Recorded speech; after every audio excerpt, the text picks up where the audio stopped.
යුද්ධයේ වසර 15 වසර 30ක් අවසන් වෙලා යුද්ධ නිමා වෙලා වසර 16ක් වෙනකොටත් උතුරු සහ නැගෙනහිර තියෙන පාසල් ටික විවෘත කරගන්න බැරුව අපි තාමත් ලත වෙන මොහොතක උදාහරණයක් ගත්තොත් මෙතන ඉන්න වෛද්‍ය විශේෂඥ වෛද්‍ය එපිටකඩුව මැතිතුමා එතුමා බොහොම අමාරුවෙන් පාසල් 16ක් තිබුණා මඩ කලපුවේ එක පාසලක් විවෘත කරා. එතුමා ඒකත් ලියාපදිංචි කරගන්න බැරුව සෑහෙන සටනක් දුන්නා. ඒ කියන්නේ මේ කඳවුර නියෝජනය කරන නිහඬ සේවයක් කරපු අපේ වෛද්‍යතුමා එක පාසලක් විවෘත කරගන්න පුළුවන් වුණේ.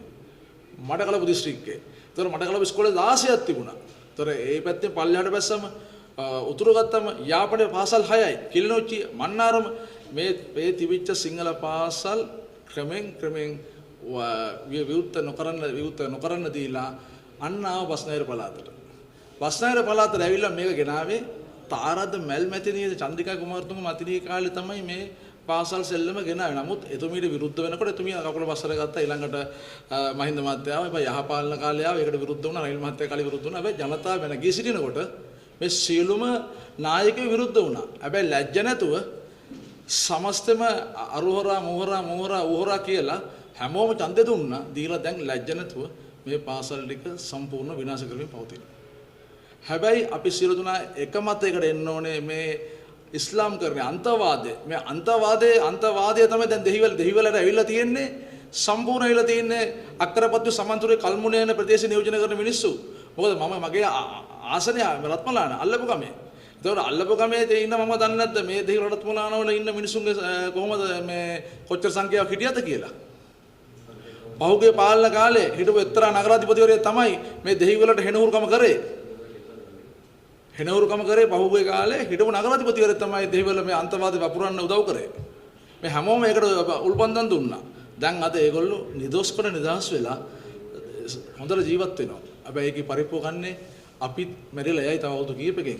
මේ දෙහිවල ඉපදෙන්න මේ සිංහල පවුල් දරුවෝ ටික තමයි මේ පාප කර්මෙන් ගැලවෙන්න බැරුව ඉන්නේ. මොකද අපිට තියෙන පර්චස් 2යි 3යි වැඩි ගානකට මේක ගත්තම විකුණලා යන්න සිද්ධ වෙන එක තමයි ඇත්ත කතාව.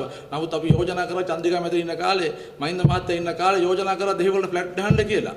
ඒ ෆ්ලැට් ගහලා ගියොත් නම් අපේ වතුවල හිටපු අයට ඒ ගෙවල් ටික දුන්නා නම් අද දෙහිවල මුස්ලිම් කරණය වෙන්නේ නැහැ. ඉස්ලාම් කරණය වෙන්නේ නැහැ. රත්මලානට දෙලා රත්මලාන පිරියන පාර 150 මේ අන්තවාදයට ගිහිල්ලා තියෙන්නේ. ඔන්න ඔය කරුණු කාරණා ටික අපි අවබෝධ නොකරගත්තොත් නැගෙනහිර සමන්තුරේ අක්මුණේ අම්පාර කල්මුණේ ඒ ටික සම්පූර්ණ අද ගිහිල්ලා කඩයක් දාන්න පුළුවන් සමන්තුරේ අක්කරපත්තු. ඔබ සාජීවනේ කතා කරනවා. කල්මුණේ දාගන්න පුළුවන්ද? අක්කරපත්තු සමන්තුරේ කිසි කෙනෙකුට කඩයක් දාගන්න පුළුවන්ද? බෑනේ. එරවුර වල පුළුවන්ද? එරවුර සිංහල විද්‍යාල මගේ 10ට දැක්කා. හරියට ඒකත් ඔය පසුගිය රාජ්‍යවල තියෙන කාලේ ඉස්කෝලේ මැද්දෙන් වතුර ටැංකියක් ගාව හකින් ඉන්න කාලේ ගහලා ඒක ඉස්කෝලේ බිල්ඩින් එක වෙන් කරා. එරවුර සිංහල විද්‍යාව අදටත් විවෘත කරගන්න බෑ. අදා ගන්න බෑ. ඕඩ නැගිලා තියෙනවා. අපේ වෛද්‍යතුමා දන්නවා. එතකොට මඩකලප ඉස්කෝලේ 16ක් තිබුණා එකක් නම් තියෙන්නේ. මන්නාරමේ 6ක් තිබුණා නම් එකක් දෙකක් නම් තියෙන්නේ. දෙහිවලට කුමන කතාවද? සිංහල බහුතරයක් ඉන්න ප්‍රදේශ වේලා.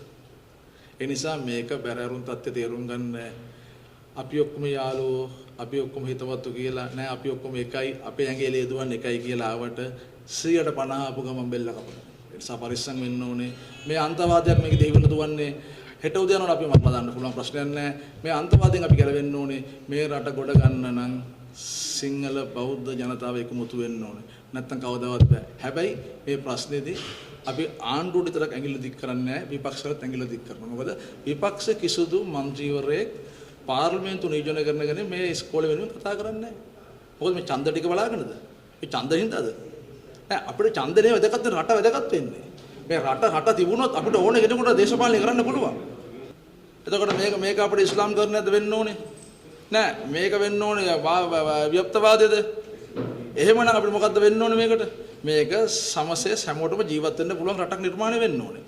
අර පැත්තෙන් LGBT ගෙව්වෙනවා මේ පැත්තෙන් හායි මං කියලා එනවා. මොකද්ද මේ කර්මයක් අපි ගෙවන්නේ ජීවිත කාලය තුල? අපි ජාතික කඳවුර කියලා නියෝජනය කරලා ජාතික කඳවුර කියන්නේ කාටද මුක්කු ගහන කඳවුරක් නෙමෙයි. මේ දෙහිවල පාසල වෙනුවෙන් කතා කරන්න බැරි දේශපාලකයෝ ඉන්නවා නම් අන්න ඒගොල්ලන් අපි රෙද්ද ගලවනවා. ප්‍රසිද්ධිය කියන්නේ නම් ගම් කියලා විපක්ෂද ආණ්ඩු පක්ෂද කියලා නෑ කෙලින්ම රෙද්ද ගලවනවා. ඡන්ද බලාගෙන දෙහිවල SS ජයසිංහ විද්‍යාලය වෙනුවෙන් පෙනී හිටින්නේ නැත්නම් ඒක නාමල් රාජපක්ෂද දිලිත් ජයවීරද අනිකුස් කාට කොහොම සජිත් මහත්තයා කතා කරන්නෙම නෑ බය වෙන්න එපා. ඔයගොල්ලෝ කවුරු හරි ඉන්නවා ඒක කෙලිම මම දැන් සජිත් මහත්තයා කතා කරන්නෙම නෑ මොකද ඒ පක්ෂ තමයි අන්තවාදී ටික ඔක්කොම ඉන්නේ. කතා කරන්නේ නෑ. නමුත් අන්තවාදයට උඩගිඩි දෙන දේශපාලඥයන් අපි රෙදි ගලවනවා ළඟදිම. මේ සිංහල පාසල් එකක ඉදිරිපත් වෙන්නේ නැත්නම් සිංහල පාසල වලින් කතා කරන්නේ නැත්නම් මේ අන්තවාදී පිටු දකින්නට එන්න බැරි නම් ඒ දේශපාලනඥයන් අපේ ඡන්දේ පාවිච්චි කරලා වැඩක් තියනවද?